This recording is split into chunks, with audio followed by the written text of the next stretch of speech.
Okay, we are live with our first Wednesday YA live show. Yay, Liz! Yay! If you thought the chats were scary, now it's getting real. And we both have silly head things. Liz has a fine tree. I've got some glitter antlers, so there we go. And it goes along with my glitter reindeer glasses shirt. It's a little warm in my apartment, so I'm not going to wear a sweater. But I do have a T-shirt that has Elsa on the Game of Thrones throne, and it says "Winter is coming." So, Well, that's awesome. given where I'm I melting, live, it's so I fully understand.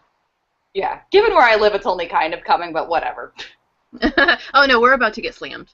Hopefully not as bad as we did last year.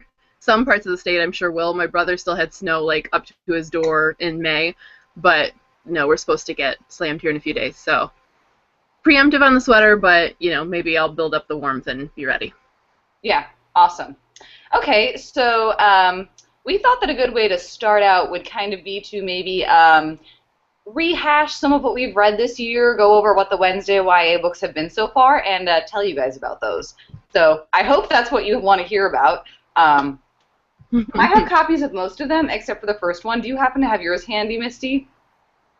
I haven't dug out anything because a lot of my books are still packed in boxes. Right. So finding things, like I couldn't even find our January book pick, which I'm not going to talk about yet, but I couldn't find anything, so I didn't bother. So that's how that goes. For those of you guys who did not know, our first book in January was Shatter Me, which is by Tahira Mafi. I'm sorry if my pronunciation there is not perfect. That's about as close as I think I'm going to get. Misty, do you want to start us off with what you thought of this one? Just kind of, did you like it? Sure. Thumbs up, thumbs down. Yeah, it was one of the ones that I was expecting to be the most contentious because it's a style that I think people are either really going to love or really going to hate.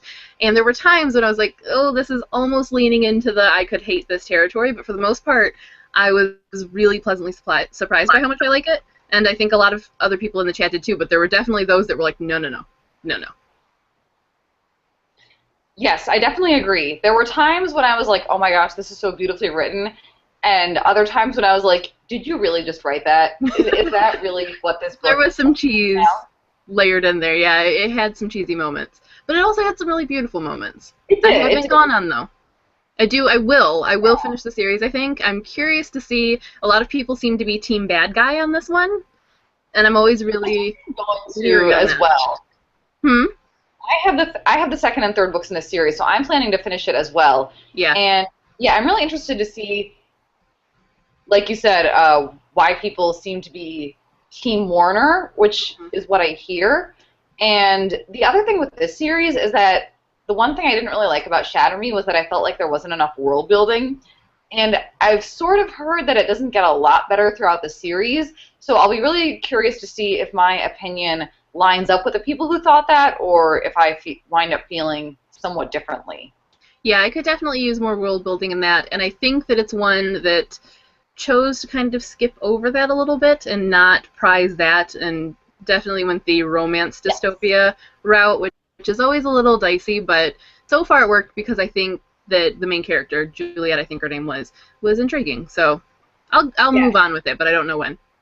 It's a very decisive choice. I'm hoping to get to it sometime in 2015, but I'm saying that about more books than I can possibly read. Right, yeah. So it's like every other year. We're just going to have to see what happens. Yeah. I mean, that pile is ever growing. So. It's ridiculous. I can almost build an apartment for myself out of the books. Oh, I definitely. That would be bad for them. Book igloo. I have thought about it though. Like, what if you got like some kind of glass structure so that you can actually have it so that people could see the books, but they were totally protected. Don't they make coffee tables like that? Or like it's like lucite or something, so it's completely protected and in there, but you can see it and not damage it. But you need to be able to there needs to be access.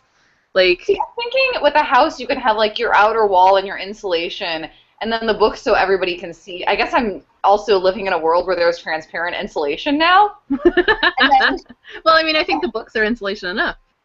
True. And then I'm imagining that like inside the house you would have like a cabinet door so you could open it and like pick out the book that you needed. What it needs to be, I think, is just a book walkway that completely surrounds the house, so you can go into it. It's lined on both sides, like on on the outside wall, outer wall when people are coming up to the door, spines face out that way. You can walk in between to the inside walls where the spines face out towards you, so you can always see the books, walk in through your little door, through your halls like some creepy creature in a horror movie, and pick out the book that you want. Thank you for this needs to happen. A creature in a horror movie. I've always wanted to be called that. I mean, I aim to please. One of my coworkers left an elf hat on my shelf, so I'm like, okay, this is how my colleagues view me. That's fine. Real quick, I don't know if you're watching Twitter, Liz, but I'm watching over on the YouTube channel. Guys, you can tweet along with Wednesday YA, or you can ask questions on YouTube. Laura says, I wondered how you were able to move houses with all those books. Oh, man. Let me tell you, I don't think anyone in my family is happy with me right now. Getting them all the way down the stairs, all the way up some new stairs, people are not my friend. I did get rid of almost 200, so that was good, but I mean, it was still barely a dent. So yeah, people aren't pleased. And one of my bookshelves broke in the move, and everything's crammed and still in boxes right now. So it wasn't great, Laura. It wasn't great.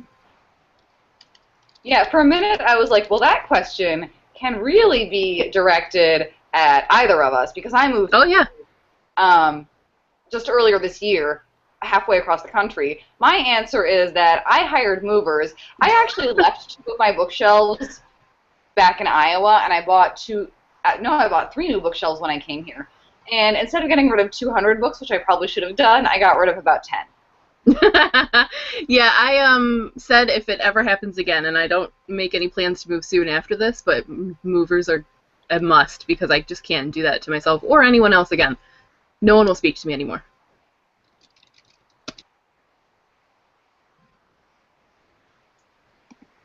I have always moved with movers, so I'm very fortunate in that respect. We have a Twitter comment. Lolly Sweetly says, the Book Rat and Liz Pat Anders are planning crazy book houses.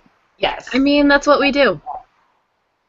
I'll tell you what, though. I can think of a way to make it crazier, which is to make it all librarians and booksellers and bloggers living in the house.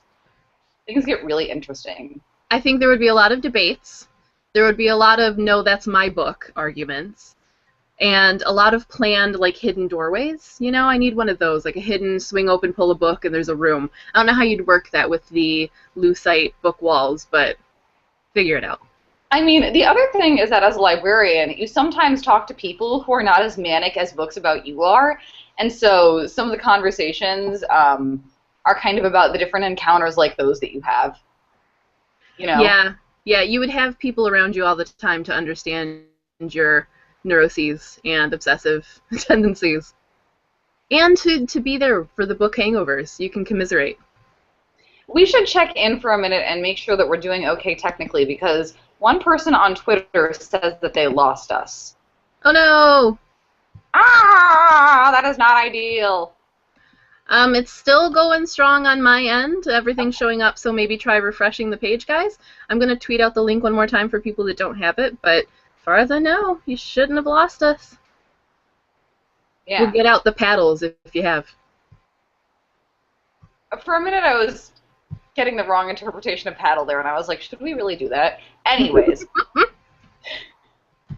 So we should talk about our February book next, which I do have. Unspoken by Sarah Reese Brennan, and I just love the gold on this hardcover. It's a very, very pretty book. That was mostly all it had going for me, though. It's pretty looking, but I did not actually care a lot for this one. No. The writing was pretty decent. There was actually one phrase that I wrote down in my quote book, and I did like the snark, but I would say that I was not a huge fan of this plot or these characters. And I don't think too many people in the chat were. I think we were all had high hopes, but ended up ambivalent and a little borderline angry. And if I'm remembering correctly, and if I can find it, I'll tweet this link out. I believe that my review for the book ended up being like a curation of all of our angry statuses from the Twitter chat, of just all the things that we really found kind of troublesome about the book. So I probably will read more by her. I do have The Devil's Lexicon, I think it's called. And I'm hoping that she gets better. I saw potential there and things that I really did like her about her, like the snark. But yeah, I was really let down by this one. I mean, don't get me wrong. I would not not say, I really don't think this person has a lot of potential. Like, Sarah Reese Brennan has no potential as an author. Right. Or I wouldn't say, I will never read anything by her again. But I'm really not sure if I'm going to continue on with this series. And I am not a fan of giving up on series. Usually I like to try and finish them. Yeah. So this is going to be kind of a rare one for me. And then I might have to just say, sorry. Yeah, I don't know that I would finish the series out. I don't know that I cared enough about any of them to want to spend my time on it. Laura says I was really pissed about it, which is true. I was not happy. I was not a happy camper with this book at all. It's interesting because I feel like at the live show it was kind of a, pardon my French here, but it was kind of a bitch fest. We were all like, these are the things that I did not care for about this book. And Definitely. Of course, primarily people who don't like it, there's more bitching involved. And it seems to me like the rest of the internet really likes this book. Yeah, I was surprised. I went in, it was like a sleeper book, like it kind of built up a lot of blogger buzz, and it never got huge. It wasn't like a Twilight or anything, but it seemed like it was really solid for everyone that read it. And then I read it and I was like, funny, but mostly it just made me angry. Basically, if you guys have read this book and if you have strong feelings about how great it is, then you should tell us why you feel that way, because we're genuinely curious. Yeah, definitely. And should we go on with the series? Did you see flaws that you think are kind of rectified and we should give it another try? Is there anybody out there who read this series and then wound up really liking the other two books? Yeah. Before we move on to book 3, B Heart's book says that Holly Black's library is hidden behind a door. And if she wasn't already my idol with her amazing blue hair, I mean, I'm just going to move in with Holly. We'll turn her house into our book house. I think, yeah, Holly, we'll be there like tomorrow. So. I mean, half my books are already packed. I'm ready to go. Oh, I have to repack them. Maybe not then. Okay. Actually, I've got them in so many places in my apartment that I still have 2 boxes that are full of books. I also need to collect about 15 books from my best friend because she went to the dollar store one day and found all of these YA books that were $1, and so she was like, Liz, I bought you 15 books. You got to do it. I pick them up even when I'm like, I think I might have this, because I'm going to take the risk for $1. I can pass it on to someone else. In fact, I think I have a stack of those that I forgot to give away when I gave away the books when I was moving, so I do have some that need to go in a giveaway or something. I mean, I did pass not, up a dollar store book. I know, I did not place a book outlet order on Black Friday, and I'm really regretting that now. I was all like, oh, it's the season of giving, gotta buy presents, and now I'm like, well, I definitely... Go ahead. I did go to 4 signings in November, so I definitely bought plenty of books. Yeah, you got that. That urge was kind of taken care of. I bought myself a lot of things for Black Friday, I'm not going to lie, but they weren't books, and that's because I had just moved hundreds and hundreds of them, and I was like, no. I just deleted that email and had no regret, and that's got to be a first in my life. Still, no regret. I'm good. There you go. I'm rediscovering things as I unpack anyway, so it's like I've done shopping. It's fine. Yeah, that's kind of the fun thing. Unpacking is kind of like Christmas. I forgot I had this. It's like, oh my gosh, why did I move this? Yeah. Why do I have this? Yes, why do I have this? Yeah. All right, Misty, do you want to talk about our March book, which was your pick, that I kind of pushed you towards? What was March? I have nothing pulled up, so you're gonna have to remind me. Oh, it was The Darkest Minds. Oh, yes. And you, I don't think, were as much a fan of this. I really liked it.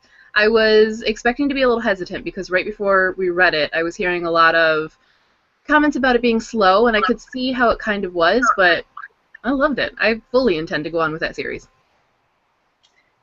Yeah, I didn't really like the pacing in it. I just thought the pacing was kind of a hot mess. Yeah. I do remember really liking the characters, and I want to at least read the novella that precedes the second book, because I think we learn more about Zoo.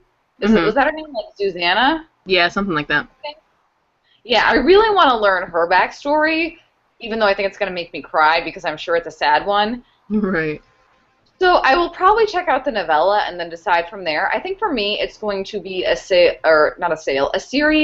that I either get from the library or buy when it's like $1.99 on Kindle. Yeah, I can understand that. And I think this was probably one of the months where we were the most a mixed bag. We had a lot of people that really liked, a lot of people that didn't, and a lot of people that were like, take it or leave it. And I can see why from all accounts, but maybe it was just the timing. It was the right book for me at the right time, but yeah, I really liked it. I thought it was intriguing. So for those of you who don't know, I got this book from Misty for her birthday, and it was because I had seen her saying to somebody on Twitter, I really want to read this one soon. So I was like, yes, this is what Liz spoils me. She's good at those surprise gifts. Yes. And we were going to maybe do Christmas presents during the live show, but Misty has hers and I don't have mine, so that's how that goes. And to be fair, I'm normally horrible about sending things out on time. I sent this out early, and there's some kind of delay going on at the post office. So this one, for once, not my fault, and that's the story I'm sticking to. The funny thing is that mine actually wasn't supposed to get there until tomorrow, and I did not do a good job of shipping it out super early, so. And yet, here it is. So, thanks, post office. You subverted our expectations twice, but it didn't help, so. I will save it and open it live on a camera of some sort, so you guys can see the reactions, though, since you're missing out on that. And Liz, you can do the same if you'd like. That's true, although I might be too impatient. And I normally am. Yeah, exactly. So, okay, April book. We read a very, very green book. We read Please Ignore Veredites, which is by A.S. King. Fun fact. Whom I love. This was actually my first A.S. King book. I had never read an A.S. King book before. And have you read anything by her since? Because she's amazing. I have not, but I've been told that I should read all of her books. I think that Gloria O'Brien's History of the Future, which just came out this year, might be a Prince contender, actually. Not that we know. They're just going to tell us on the day of, and we'll find out. She almost always is. I don't know if she's written anything that hasn't been. That's true. I think most of her books are really considered Prince contenders. But I have heard some really great things about this one from librarians, some of whom have done committee work in the past. So we'll see about that one. But yeah, I really enjoyed Please Ignore Veredites. I really liked the story and the characters. I just thought it was really good.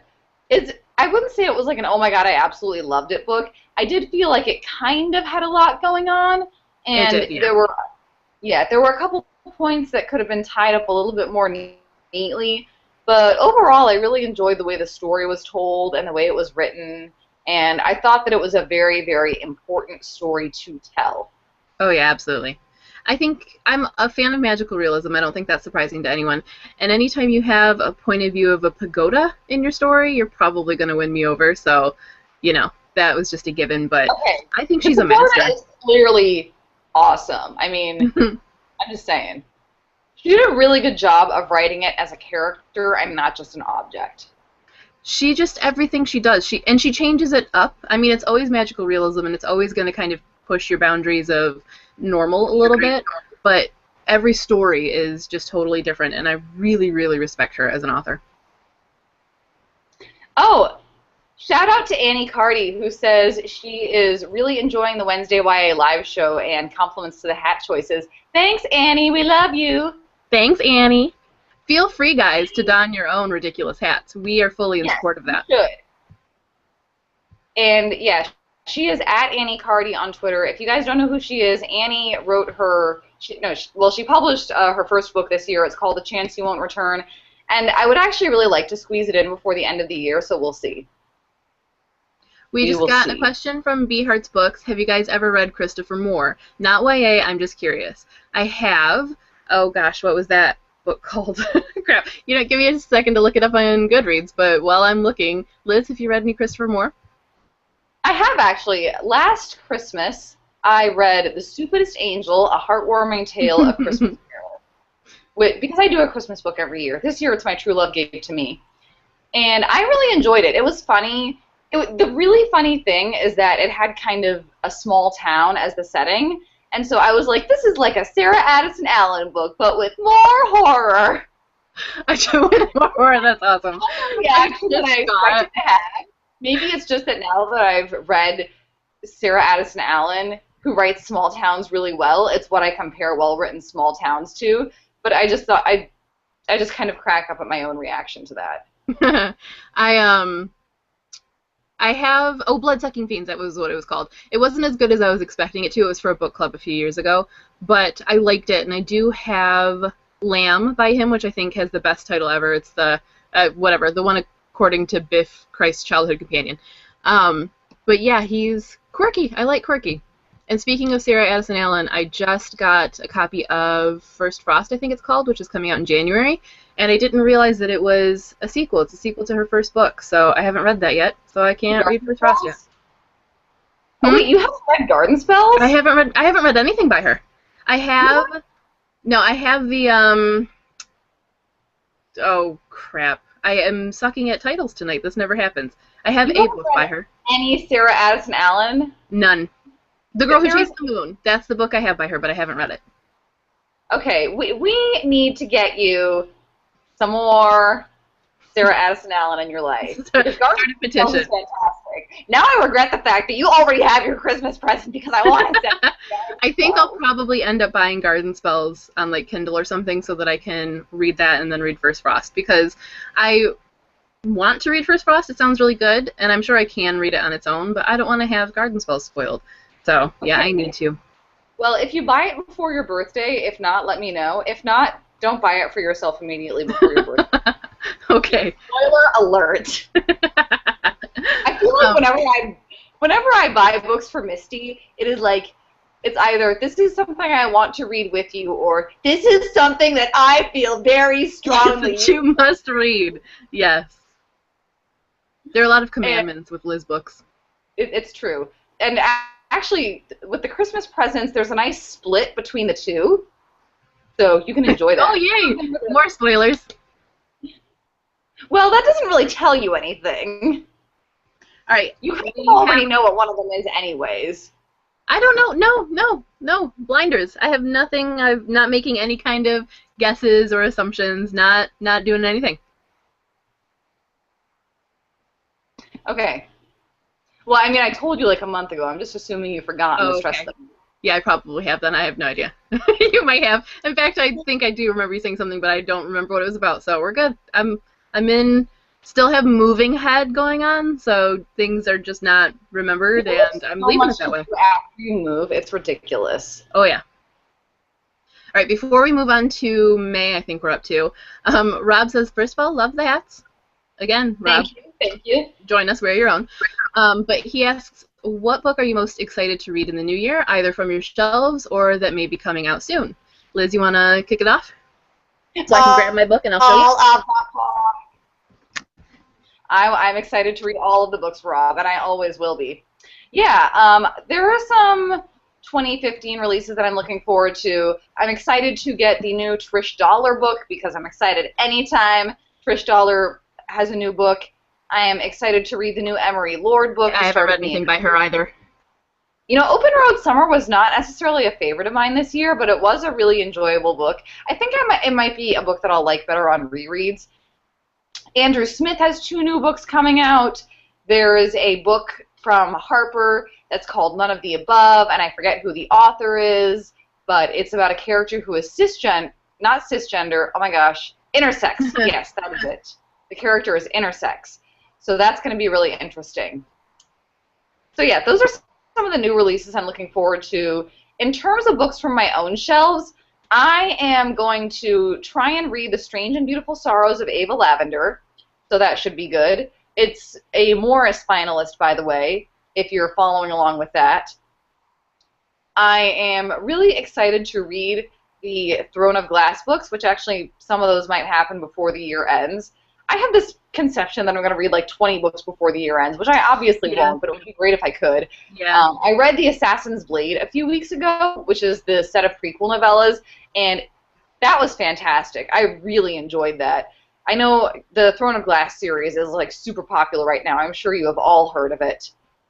In terms of our Wednesday YA books, I mean, there's a couple that I would really like to see us read in 2015.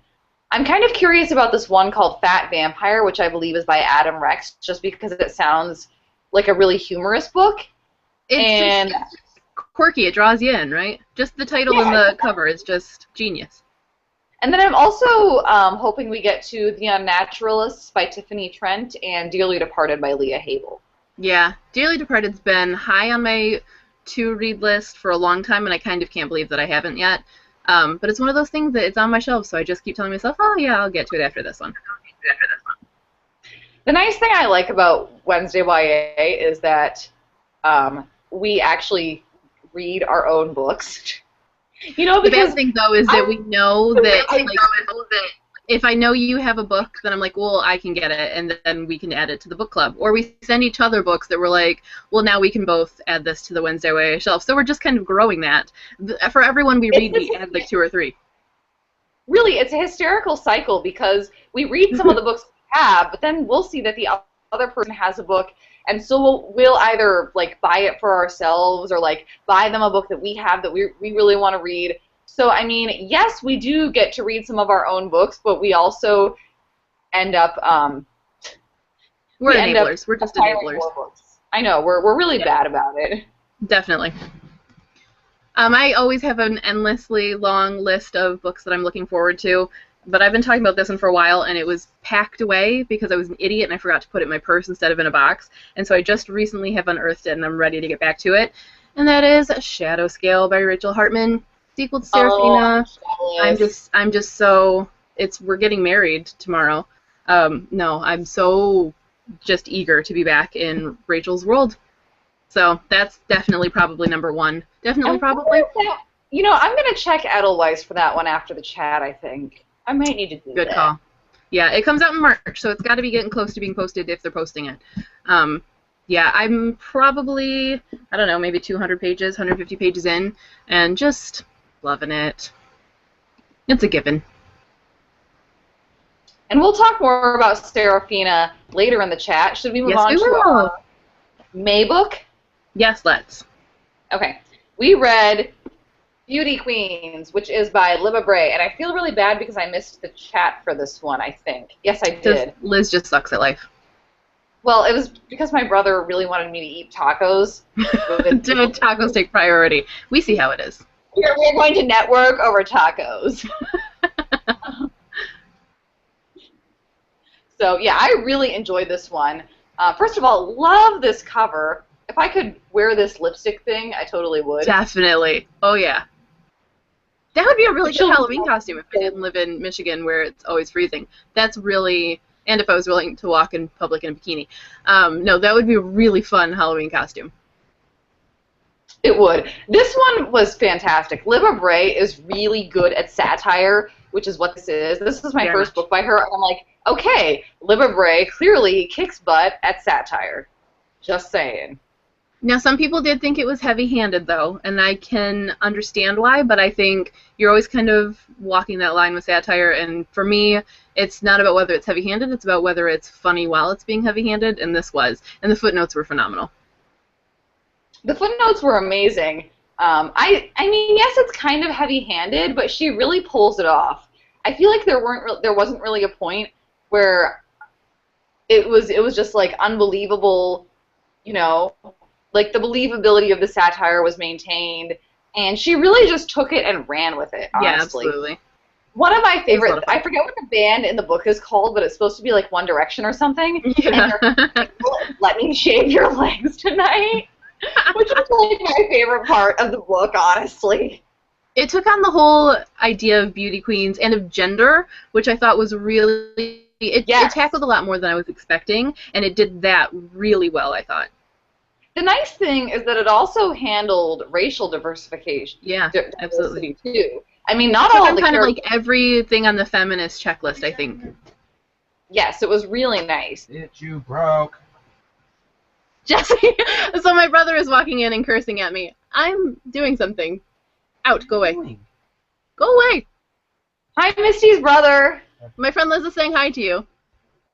You can say hi, Liz. He says hi. My brother interrupted me shortly before the live show started, so it's okay. It happens. Brothers, it's what they do. That is, and they are good at it. Back to Beauty Queens. This was not my first Libba Bray book, and I didn't love what I had read by her. So this was kind of a Am I going to ever continue reading more from her? Decision maker. I read the Gemma Doyle series and was really very much not a fan, but her other books are so very different from that I still wanted to give more a try, and I'm glad I did because I liked it. Well, and that's interesting to hear you say that, because I remember you really enjoying The Diviners when that first came out. Yeah. If that's how you say it, which I think it is, but I'm not positive. I think either way, Diviners or Diviners. I don't. People get really angry though if you don't pronounce it the way they pronounce it. So I just avoid it altogether. I think. I think it's probably time for us to tweet out another link to the show, just in case there are people who are just now tuning in and want to join. Absolutely. I'm going to tweet it if you want to retweet it. Yeah. All right. Okay. And while Misty tweets, I am going to produce our June book. At least I think it was June. Calendars don't make sense anymore. Not really. Calendars still make some sense. Except for the fact that Christmas is 8 days away. How did that happen? But our June book was Vicious, which is by B.E. Schwab. And this was our adult book of the year. And we both adore her, I think. So we were fully prepared to adore this. Yeah. This, I think, pretty much everyone who came to the chat really enjoyed. I was a big fan of it. I really liked the fact that it felt like it was kind of inspired by Frankenstein. Of course, because it was Victoria Schwab, the prose was lovely as usual, and she also made the fact that these characters are kind of, I'm not sure if you would say sociopaths or psychopaths. I would yeah. say sociopaths. A little bit of both. Yeah. Yeah, a little bit of both. She made that so believable. It was amazing. And like the ending of this book I just thought was perfect. I was like, damn. That's how you end it. I don't know if there was anything. Yeah, I don't know if there was anything about it that I didn't like. I'm a fan of a good anti-hero in general, and everyone in this was an anti-hero. So that was. It could have gone really wrong if she didn't pull it off, but she did. I don't remember anything that I disliked, and I don't remember anyone in the chat at all disliking it. No, everyone was a really big fan of this one, which is great. Good for morale, I guess. Bridget's agreeing with us. She says, "I loved Vicious." 3 exclamation points. Such a great book. Agreed. The thing is, I think that anything that Victoria Schwab takes on, she pulls off, really. Absolutely. Like, and she's another one that does something different every time out of the gate. Yes. Okay, hilariously, in the link that you tweeted out to the live show, the most recent one, my head is blurry. Also, Julie probably because it just, like, caught that actual really funny. Julie, who is at KCWB_C, says, I was so sad I ran out of time with my library copy of Beauty Queens. I should probably go back to that one. I would recommend that. Yeah, it was a good one. It's definitely a worthwhile read. Yeah. And it's, like, I think it was kind of perfect timing because we were getting into warm weather when we read it. It's perfect beach read, I think. So if you are wanting to go back, I would pick it up this summer, head to the beach with it, and just crack up. Make all the people at the beach think that you're crazy. If you don't have a beach, then get an inflatable palm tree. Yes, that. Yeah, or and a kiddie pool, you know. You can recreate. And I highly recommend that if you do, you Instagram it and tag us. Yeah. Just like if you have a cat, don't use a litter box as sand. I think your cat would probably hate you. Don't ask me why it occurred to a person that you could do that. I guess I was like, what would you use for sand if you had no sand? Yeah, we'll just pretend that didn't happen, Liz. Sorry? We'll just ride along. Yeah. Exactly. All right, so we're up to, what, July now? July. And in July, when we voted for the books, we had the Battle of the Gender Benders because it was Neon versus Scarlet by A.C. Goggin. And Scarlet was our winner. Winner. I was going to be happy no matter what way it went this round. I think we both would have. A while back I did a vlog about buzzwords, and Genderbender is my #1. Started from the first time that I read Tamara Pierce, Song of the Lioness, has been a firm, like, instant wish lister when I find out a book is a genderbender. So this was a good month. That was me raising the roof for Tamora Pierce because that was totally how I met my best friend in 6th grade. That's And awesome. also, one of my friends, the person who recommended to me, obviously became a better friend of mine after I read that book because I was like, "You have the best book recommendation." Yeah, I So was just in a vacuum when I read that. Like, there was no one else that I knew. There's no one really. I didn't really talk about books with anyone. My best friend when I was a kid, but not really enough that we like recommended things. Just we were both readers and that was about it. We would finish one, hand it to each other, but I didn't know anyone that had read or obsessed with Tamara Pierce until I was probably the last few years, honestly. And then I realized how many other people there are out there that are like diehard fangirls. I actually carried the book that I was reading along with my Trapper Keeper in 6th grade. Trapper So Keeper, yeah. yes, that does date me. That's So awesome. I was in math class, and my friend pointed it out, and we got to talking about it. And many slumber parties ensued, where we would like literally stay up all night and read. I had the reason I read it because it was totally different than what I would generally read. I was a big horror person, and I read like V.C. Andrews, and I read classics, and I didn't really stray out of that until probably my mid-teens or even later. But I had a librarian recommend it to me when I had kind of like worked through the entire middle grade and YA section. And at first I was like, no, no, I'm not going to read this. I'm not going to. The cover was very like 80s adventure and just not at all winning me over. And I really wish now Like the that I original knew hardcover is ridiculous. It's all ridiculous. of them. Up until recently, the new re-release, all of them were just so hideous and cheesy and just not at all like I was very much a cover snob. So yeah, I was thinking I'm not going to read this and I'm not going to like it and was digging my heels in and then became obsessed with it. And I really wish that I knew which librarian had recommended it to me so I could go back and be like, you. But I don't know who it was.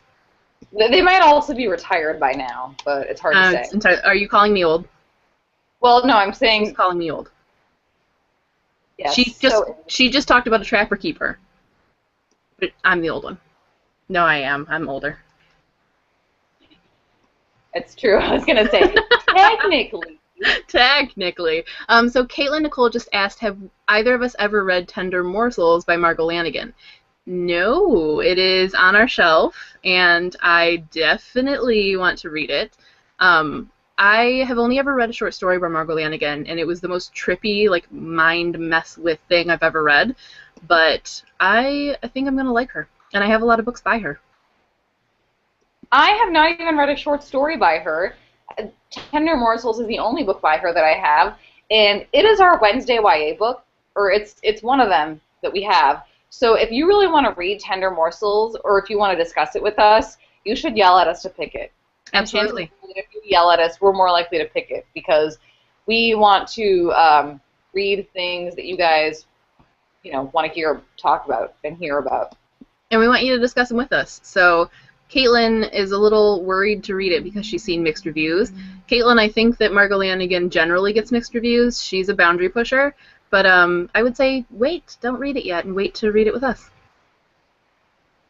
Yes, and Annie Cardi says, you always meet the coolest friends over Tamora Pierce. It's true. Oh, absolutely. Agreed, Annie. We get really excited at work when we get to give it to a child. We're like, have you read this book? I need to read more. I finally finished buying her latest series, which is the Becca Cooper, Vicious, Terrier, or Vicious. I just saw someone say Vicious, which is not what I meant at all.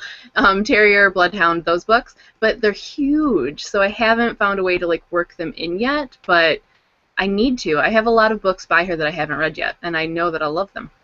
I need to get the Becca Cooper books. I have some others that are by her and they're newer. I forget what they're called. They're not on the shelf behind me, so I couldn't tell you what they are. But there's some of the newer ones. I think it's like the pair that goes together. It's like the Queen something. The Tricksters one, Trickster's Choice and Trickster's Queen. Yeah. I have two. I have some of the Trickster books. That's it. Thank you. I have those too, but I haven't read them. So I don't know if we have those on the shelf, but if not, we should. Yes, I will try and find out which ones I have. Like I said, the books are everywhere in my apartment, so yeah, definitely. We'll find out. Anyways, Scarlet, though, which we were supposed to be Back to talking the about. July book. I loved this. Like, seriously loved this. And again, it might be a situation of right book at the right time, and the fact that I like Robin Hood, frankly. I had a little bit of an obsession with Kevin Costner as a result of Robin Hood when I was a kid. Like 9 years old, obsessed with Kevin Costner. It's a little weird.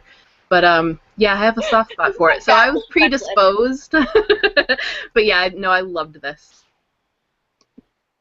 I liked this. I would not say that it's a new favorite for me, but it was enjoyable. I had a few issues with it, and I want to say that my issues were with the romance. And I can understand that. And I did have issues with it, too. It didn't stop me from loving it. I remember you saying during the chat that the villain seemed kind of exaggerated, which in retrospect, I agree with. I just like to have some variation. You know, I like to have some kind of gray area and legitimate motivations, and he just seemed a little too, like, mustache twirly, over the top, you know? I just wanted some, and again, because I'm a Robin Hood fan, maybe it's because I was expecting, like, a little bit more layered of, like, a Richard Armitage Guy of Gisborne, or just Richard Armitage in general. But, yeah, I was just it was a little lackluster, because he was so very just black and cheesy. First of all, I think that if you had a mustache, you would totally twirl it. I would. But I would try to do something, you know, I would, like, pet some puppies, too, to give some layers. I feel like it's really hard to expect people to be Richard Armitage because he is just so...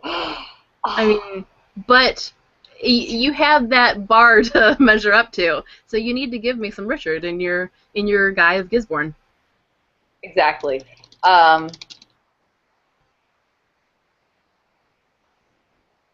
Series is one that I have heard actually gets much better as you keep reading. I've heard that, like, Scarlet is really good, but Lady Thief apparently just, like, totally blows it out of the water. That's what everyone said in the chat, and everyone has been kind of losing their minds over the next one that's coming out, Lionheart, so yeah, I think it's definitely a grower. You know, rumor has it that she is actually going to come to DC on her tour, so I have a feeling that I'm going to try to read Lady Thief before then, and maybe Lionheart as well, if I can get my grubby little paws on it. So I'm excited to do that. I don't know when the tour is. I'm not even actually sure when Lionheart comes out. I should look into that.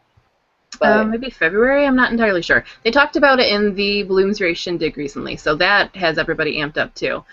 Yeah, I will continue that series. That's just a guarantee. Right. I actually just heard it, like, from a friend that she would be coming, so I don't know if tour dates have even been announced yet.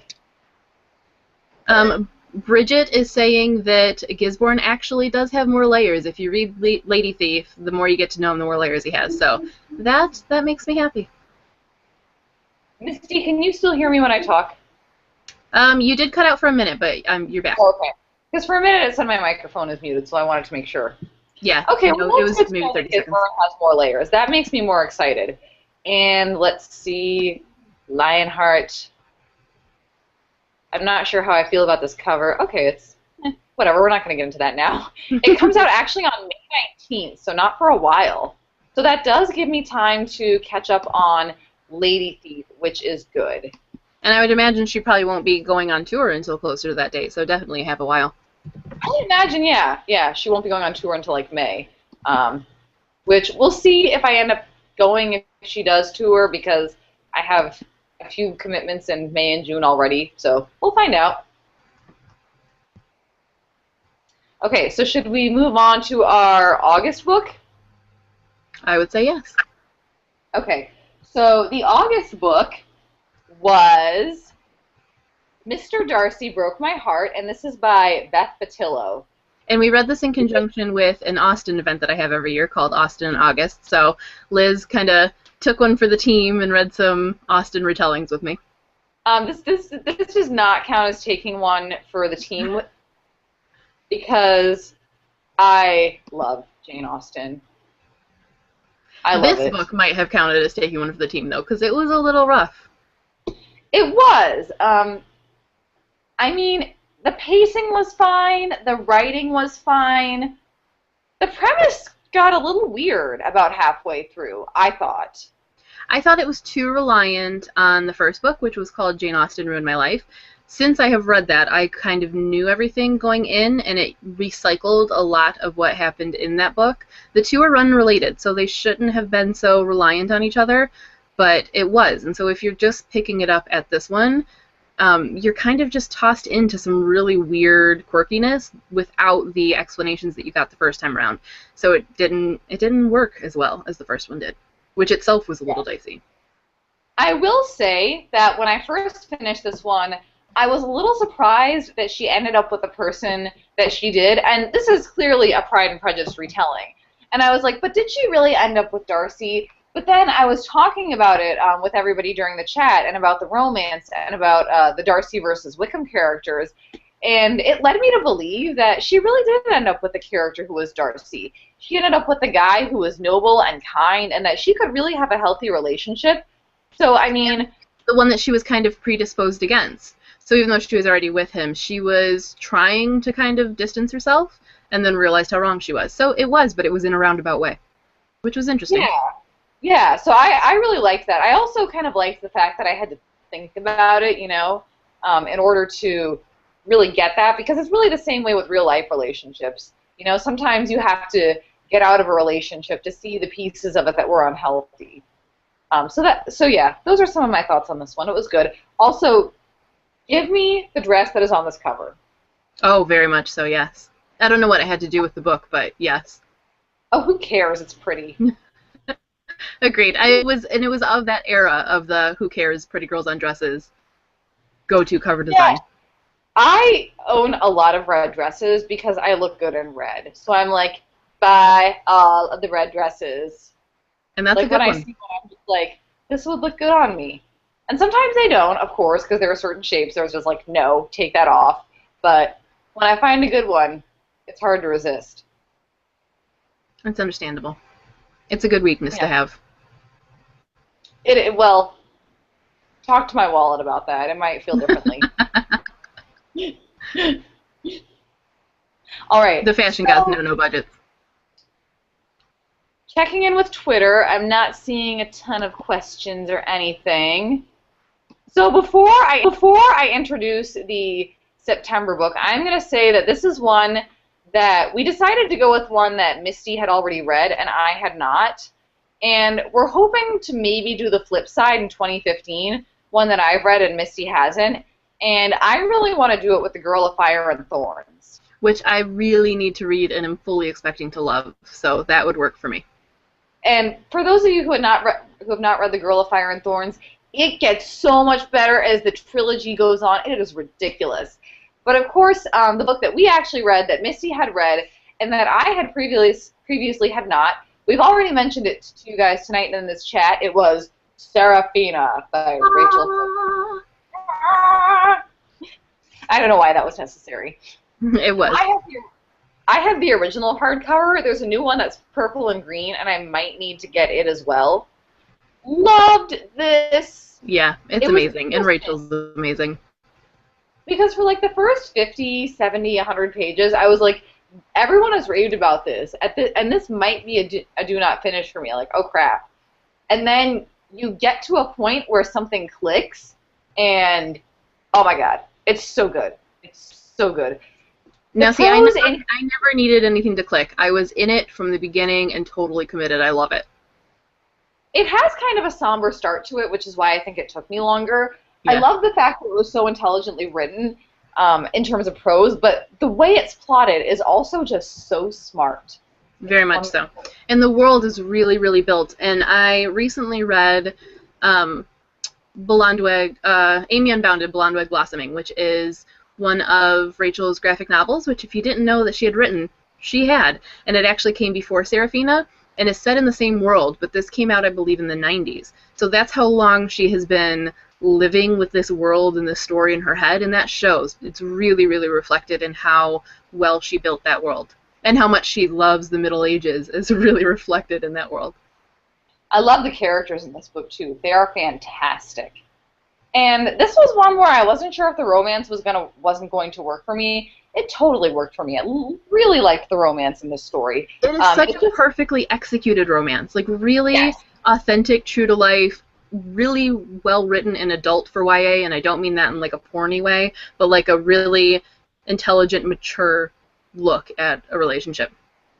Yeah, no, it really is. I mean, it's enticing because like it's a good fit, but also just the way it's written and the way the conflicts in the romance are set up is something that both teenagers and adults can really relate to. So major props to Rachel Hartman for writing a fantastic romance and really just a fantastic book overall.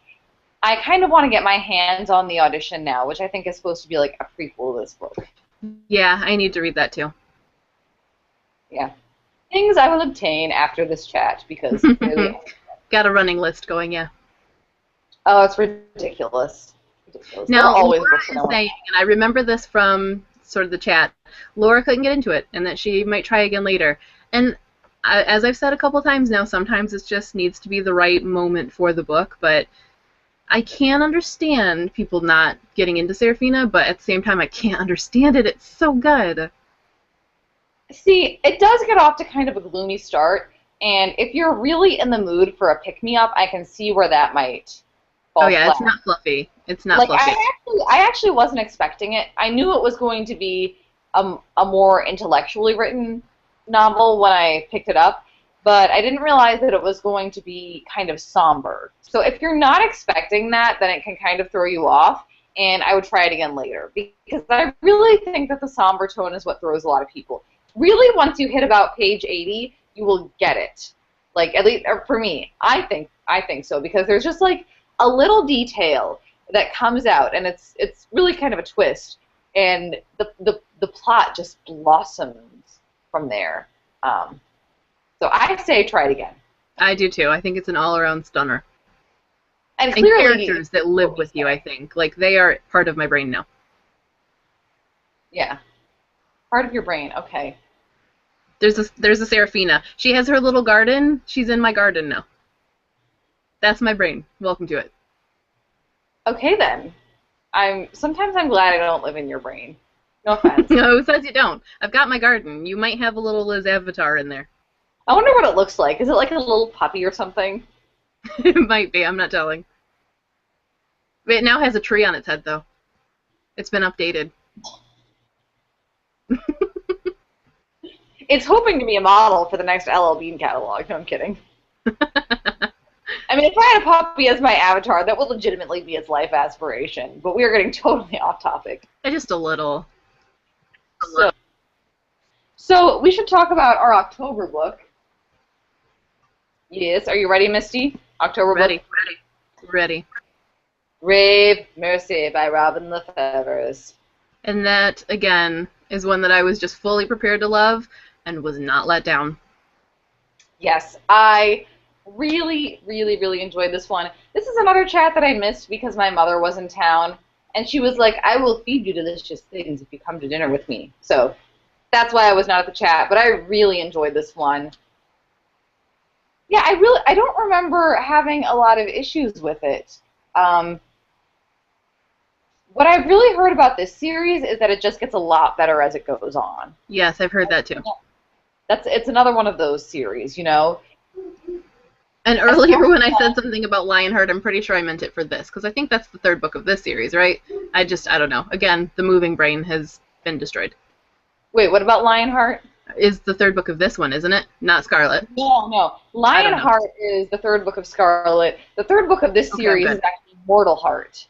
Oh, okay. Yes. Okay, we're good. Then I was just, they were getting combined. I thought for a minute I was crazy. I might still be. I don't know. With Twitter, Annie Cardi says, I remember thinking Serafina was weird to start, especially the Mind Garden.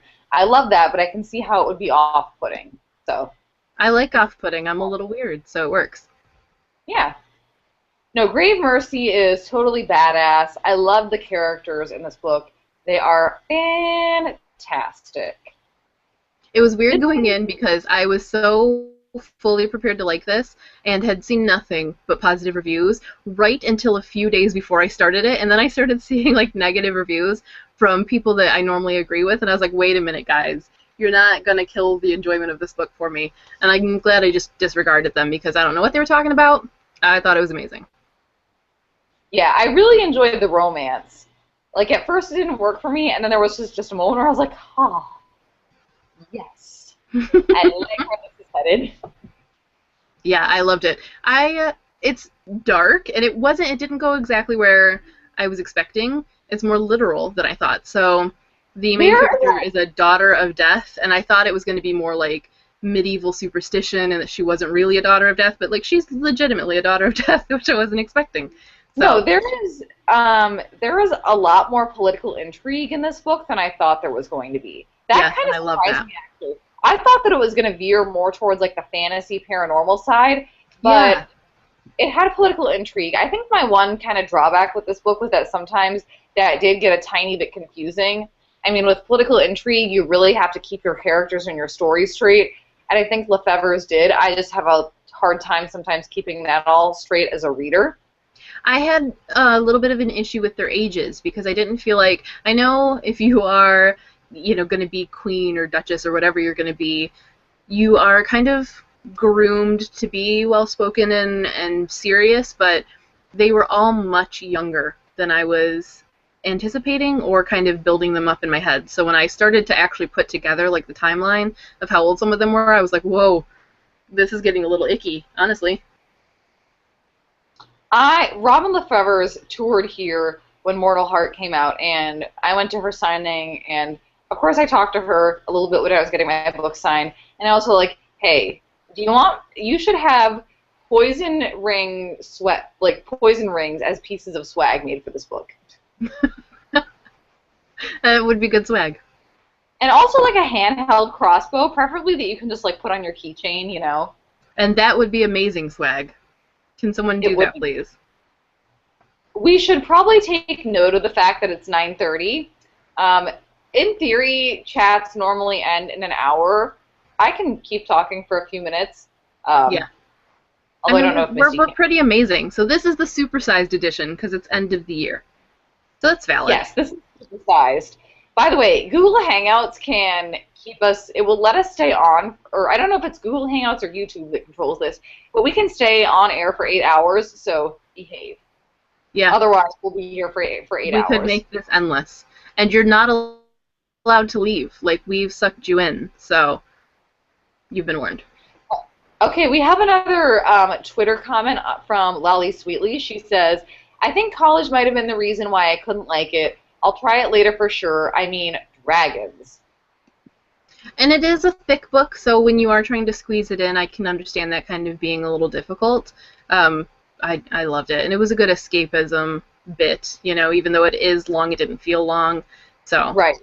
I think it's very worth it. often college is like on your brain. It's the soul sucker. You're not going to enjoy things while you're doing that. Like, you're not really. It's hard to enjoy a really intellectual book, I think, when you're a student. Yeah, it's hard to enjoy reading when you're being forced to read things you don't want to read. It's hard to enjoy added reading for pleasure. I guess the nice thing about college is that if you do have to read something completely inane for a class, there will usually be people with you who also like want to talk about how inane it is. You can commiserate, yeah. Yeah. All right, so we have one more book to recap, you guys. We have our shortest of the year. Chopsticks. And this our most different of the year. Probably the one book of the year that you could actually read in a sitting. Which is what I did right before the chat. So, yeah, you can always join us, guys. Even if you think you've waited too long, you can normally work it in. Yeah. Annie Cardi is like, this is a Wednesday YA super special. Super special! Super! Yeah! This is one that I liked, but I did not love. And I really, really liked it. And then this was actually, we needed you guys, because this is a me and Liz only talking during this until the very, very end. We needed a buffer, guys. You can't leave us alone like that. I know. We just talk so much. Well, don't leave us alone if there's a book that we're not both going to like. Can you please read our minds, be like, will they like this book? And if you think we're going to feel differently, just, like, be sure to be there. We need a moderator. We need a back to your corners, ladies. We thought about having a talking hand weight for the chat, but we decided against it. Yeah, we need a talking stick. We need a spirit stick. Well, I was saying hand weight because I happen to have them because of Jillian Michaels, but different story. Yeah, there were a lot of really cool ideas in this one in terms of plot, and to me, a lot of those just were not explored as thoroughly as they could have been. And for me, it was something where you kind of get out of it what you put into it. So because it is a very non-traditional format, you can just breeze through it really quickly and it's just kind of light and nothing, or you can really pour over things. I think it's something that you'd get more if you were to reread it or use the app that goes along with it. But I think it could have been very gimmicky, but instead it actually really worked for me. I just feel like she tried to take a difficult subject and do this ambiguous ending and didn't pull it off. I found that interesting. But it would definitely be it either works for you or it doesn't type of thing. Yeah, I mean, I think if she had just pushed it a little bit further in either direction, it might have been fine. But, like, it was just too waffly. Like, it could be this or it could be this. Like, if there had been more of a hint, if there had just been a few more hints, I think I might have been satisfied. But it just felt too much like, there comes a point where I don't want to decide. I guess I feel like, I mean, here's an example of a book with an ambiguous ending where things come back. The ending of that is super ambiguous, but I was like, no, in my mind, this is exactly how it ends. Because I felt like I was given the information that I needed to make that decision, and I cared enough about the characters to be like, this is how it ends, I'm deciding, sorry, Corey Wally. And in this case, it's like, you haven't made me care enough about your characters, and you haven't given me enough of a plot to make me feel compelled to make this choice. You know? And I kind of approached them the opposite way, which was what made this an interesting chat when we discussed it. I like an ambiguous ending to be fully open-ended. So it makes really good discussion, and I can see both sides, and I don't want to feel like the author is definitely leaning this way or this way. I want it to be open, and maybe on this day I interpret it this way, and this day I interpret it this way, and it really, either one is supported. So I like that. I guess I'm saying, like, if you're going to make a book as open-ended as this one was, the rest of the writing should be so exceptional that even though you've left it completely open-ended, that there was just, like, no choice for me. You know? That's fair. And it's hard to say exactly what she could have done to be like, yes, this is what will make Liz choose. And I guess for me at the end, I didn't feel like it was necessarily that you had to choose. I just kind of felt like it was this little sort of snippet and this experiment in style that I thought was really well done and a good conversation starter. And I thought that it kind of worked across many levels, which is what I liked. The style of this was really cool. I actually want to buy a copy for my iPad and read it that way. Because I think that would be a fascinating way to reread it. Yeah, I want to steal my sister's iPhone and get the app. Okay. Maybe we'll do a special edition. We'll have a reread, re-argument. Yeah. It'll go down good. Yeah, we're going to have a lot of special editions. You guys should let us know when we should do this and The Girl of Fire and Thorns and just all kinds of things. It's going to be a fun year, 2015. Yeah, you guys can always weigh in, too. So not just necessarily when we're having our chat and we've already kind of made determinations and are asking you to vote, but at any time, tweet us or hashtag WednesdayYAUs and make suggestions. We have a Goodreads shelf that has all the books listed. You can always go and kind of dig through, see what you have on your own shelves and want to read with us. Let us know. Yeah, definitely. I mean, our ultimate goal here is clearly world domination, but we will do some suggestions along the way. I mean, you have to listen to your constituency, right? Until you're in office. Until you're in office. That's true. Good point. And Liz is in D.C. now, so she knows all about this.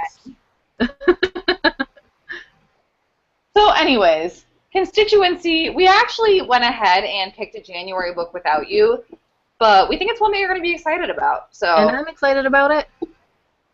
You want to see it?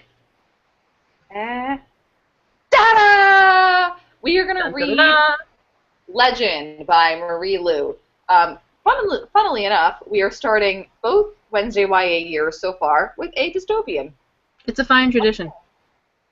I know. Some people look Tradition is forward what to keeps these the books. fiddler on the roof. No, wait, hang on. It should be tradition is what keeps the books on the shelves. Yes. I guess to adapt. Sorry that my Russian accent is so atrocious. It was But yeah, just phenomenal. we were going to read Legend by Marie Lu, if you could not tell what that was. And I am really excited because I have heard fantastic things about this whole trilogy, as well as about her new book, The Young Elites. Yes. And I met her, and she was just fabulous and warm and excited to be showing her some love in Wednesday YA. So I hope we actually like the book, that said. Yeah, It's, definitely. I think dystopians almost always make for good discussions, in my opinion. There's just always a lot to chew over, which is good. Agreed. And they tend to win over a lot of people, I would say. Now, if you have already read this book, you should feel free to join the chat anyways. Yeah, if you've already read it, feel free to join the chat anyway. And we kind of picked this one because we were thinking that Marie Lu's name is kind of big again because of the Young Elites coming out. Were you just directing a plane to land? No, my sister has now decided to interrupt the chat to mime, "Do I want to eat something?" And apparently she's shoving all of the food into her mouth. So, would you like to do that for the whole of the internet, Sadie? No. No? Okay. Can I see you? Yeah. Would you like to be seen by the internet and shove fake food into your face? No? Okay. No. Okay, bye. Go back. Back to the chat. So we're excited about Legend. We hope that you will read it with us if you have not read it. And Or reread it with us if you have. Or just discuss it with us. Yeah, exactly. We would love for you guys to join the chat. I'm going to look really quickly and see what it would be. We at first were like, oh, the chat's going to be on the third Wednesday of the month. And like by month 3, we had been like, no, we never get the books done in time. That's silly, yeah. I'm a fan of keeping it real. So it looks like it's going to be on January 28th. So plenty of time to get it. You've got over a month to pick up the book and read along with us, or reread and refresh your memory. And it's a short one. It's true. It's true. And should we tell them the exciting thing about Legend? I think we should. We should. We are going to do a giveaway of it because we want you guys to be able to read it with us. Even if you are watching this live show later, there will still be an opportunity for you to win the book. We are going to give away 1 paperback copy and 1 Kindle copy. Which means that this is an international giveaway. So I know sometimes it's hard for some of you to get to the chats because of the timing. It doesn't work if you're, sleeping because you're across the world. But you can still read it with us and chime in at any time.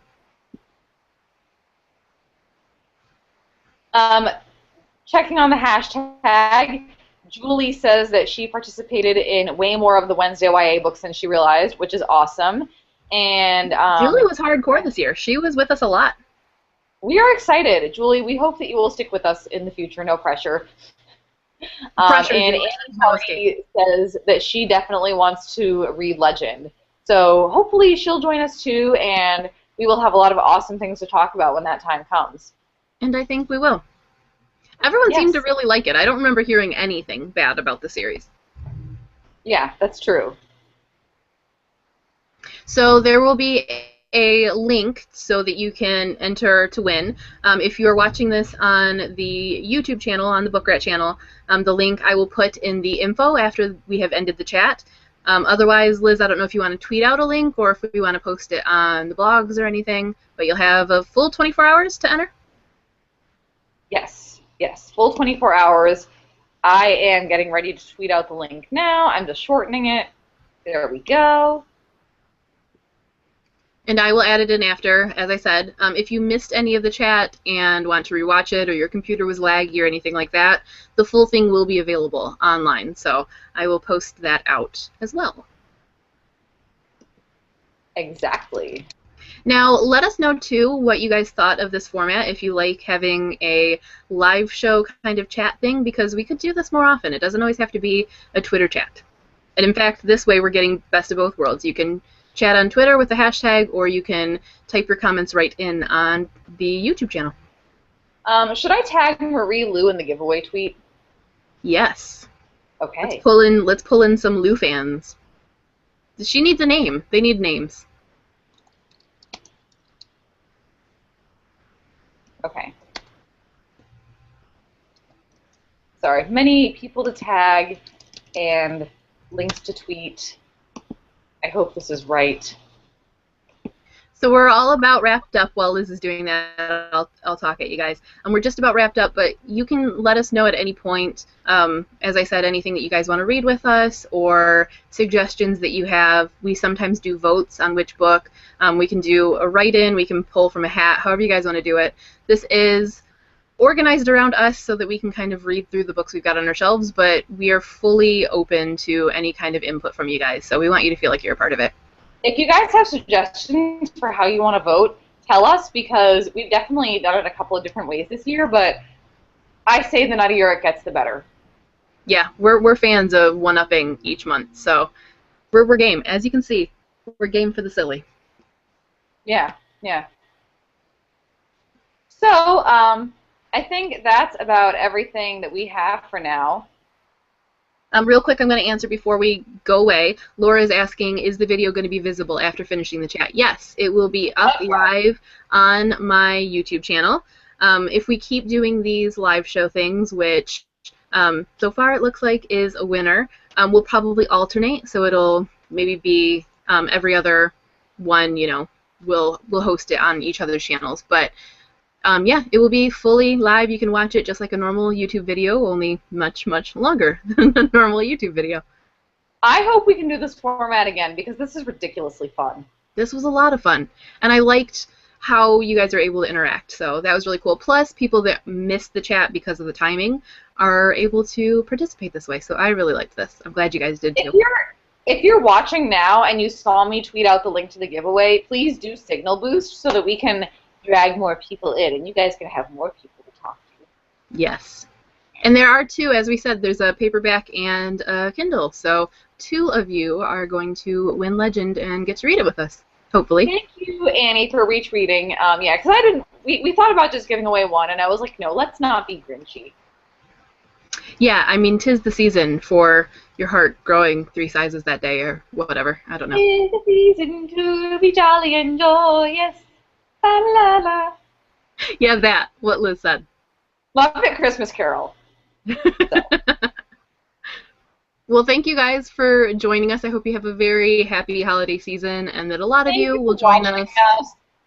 We know you're ridiculous, but I mean, we know we're ridiculous. We know we do know that. We know most of you are too. If you're following along in this, you probably are. But yes, we hope you have a wonderful holiday season. I hope that you get all of the books that you asked Santa to bring for you. I hope this sleigh does not break down from the weight of the books, because they are super heavy. It is a possibility. And we are really looking forward to seeing you guys and chatting with you all in 2015. We'll let you guys know who won tomorrow, and we will remind you about Legend in January. But thank you guys for watching us. Okay, it's 9:47 p.m. now. So we're going to say that the giveaway is going to wrap up at Misty. Is 10 o'clock p.m. Eastern Time tomorrow okay with you? 10's a good one, I'd say. Okay, so that is when the giveaway is going to end. Enter by 10 p.m. Eastern Standard Time tomorrow if you want to win a paperback or a Kindle copy of Legend. Have a wonderful holiday season. We'll see you guys in the new year. Bye! Bye! I'm going to let Misty take us off the air because she's in control.